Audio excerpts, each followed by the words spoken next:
warahmatullahi wabarakatuh. Halo, welcome back to my channel. My name is Novi Wahyu Kaviana. I am from English Education Department. In this video, I want to sharing about something I find interesting. Jadi, di video kali ini saya akan sedikit berbagi pengalaman pribadi saya tentang culture shock atau gegar budaya. Sebelum masuk ke berbagi pengalaman saya tentang culture shock yang pernah saya alami, ada baiknya saya menginformasikan terlebih dahulu tentang latar belakang kehidupan saya atau latar belakang biodata saya. I am of Javanese descent and originally from Java. I was born in a Javanese family and I am the second child of two siblings. Jadi bisa dikatakan bahwa culture shock atau gegar budaya yang pernah saya alami ini yaitu ketika saya merantau di kota Pakalambun, kota Waringin Barat untuk melanjutkan studi saya di Madrasah Aliyah Negeri Pakalambun. I wandered in Pakalambun City for more than 3 years. Menurut saya, pengalaman saya di Pakalambun ini so exciting because this is all new for me, with new people, no one I know here. It is like new life experience for me living in Pakalambun. Selama 3 tahun lebih merantau ke kota Pakalambun, saya sudah mengalami banyak sekali gegar budaya di kota Pakalambun. Yang pertama, dalam masalah bahasa. Di Pakalambun sendiri, yang saya tahu, mayoritas penduduknya adalah suku Banjar dan suku Dayak. Jadi di Pakalambun itu antara dua suku tersebut terjadi sebuah assimilation atau pembaluran. Pertama kali saya datang, I feel shocked, anxious, afraid, and worried. Apalagi ketika pertama kali saya masuk sekolah dan bertemu dengan teman-teman kelas yang mayoritasnya bisa berbahasa Banjar dan Dayak. You know lah, rasanya seperti gimana ya lah? Orang terpencil karena tidak mengerti apa yang mereka katakan. So, ketika mereka misalnya sedang bergosip or whatever it is, aku tidak akan paham dengan apa yang mereka bicarakan. Dalam berbicara logat atau my accent sedikit bedok. Bedok itu kayak kelihatan banget Jawanya gitu. Dan saya pernah ditertawakan oleh seluruh kelas because they think my accent is funny. Karena menurut mereka logat bicaraku tuh lucu.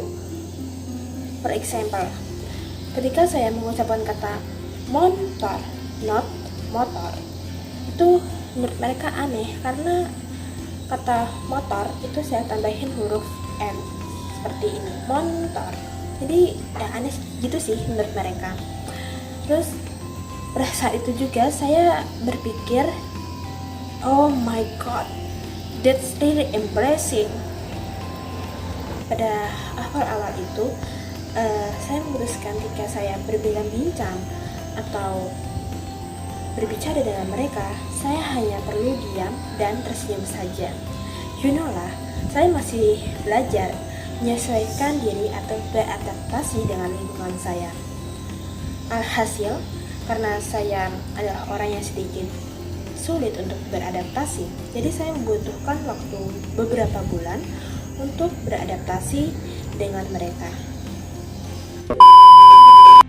For example, for culture shock yang pernah saya alami yaitu pernah suatu ketika saya jatuh ketika bermain bola. Dan pada saat itu pula saya refleks mengucapkan bahasa Jawa. I say such as, oh, kentol peloro. That's mean my thigh hurts. Itu artinya aduh pahaku sakit. And mereka semua melihat ke arahku dan raut wajah mereka juga gimana lah, kayak kaget, terkejut seperti itu, karena seakan mereka tidak percaya aku bisa mengatakan hal seperti itu. Karena aku tidak paham maksud dari raut wajah mereka, aku pun mendiamkannya saja. Setelah insiden tersebut, saya diberitahu oleh salah satu teman saya bahwa kata kentol itu artinya terkesan kasar dan tidak pantas, seperti kata umpatan. Dan ada satu lagi yang membuat saya lebih kaget, yaitu kata bapacul, yang artinya menurut orang Banjar itu lepas. Sementara ketika saya mendengar kata bapacul, saya mengira itu artinya mencangkul, karena dalam bahasa Jawa pacul itu yang mencangkul. So I think it is really different and funny. Bener sih, kayak nggak percaya gitu. Apa pengucapannya sama, tapi memiliki arti yang berbeda. Yang kedua, gagal budaya itu tidak saya alami dalam hal bahasa saja. Bahkan dalam hal makanan, sehari-hari pun banyak yang tidak cocok dengan lidah Jawa saya ini. Karena setahu saya, orang Banjar itu lebih suka masakan yang manis. Dan itu terbalik dengan orang Jawa yang cenderung suka makanan-makanan pedas. Pernah suatu ketika saya malas untuk memasak. Maklumlah anak kos, malas banget kalau masak pagi. Dan saya pun memutuskan untuk beli makanan di luar.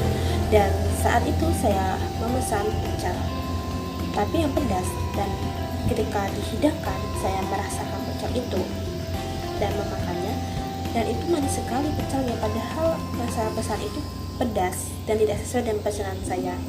Dan ternyata saya baru tahu bahwa yang pemilik warung makan itu adalah orang Banjar. In Banjaris ada makanan atau wadah khusus atau khas seperti wadah ilat sapi. Itu yang saya ketahui. Dan ketika mendengar itu, saya mengira wadai atau kai itu berasal dari lidah sapi asli. Dan ternyata bukan sih.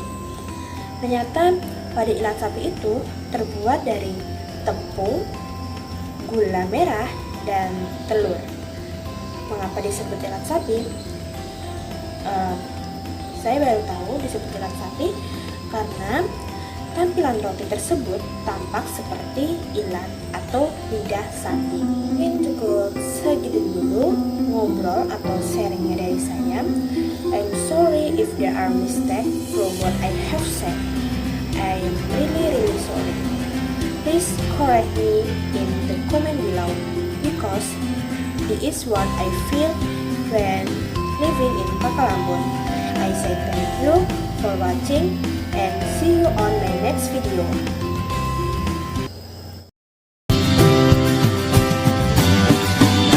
Dari lahir temuni tertanam di sini ya,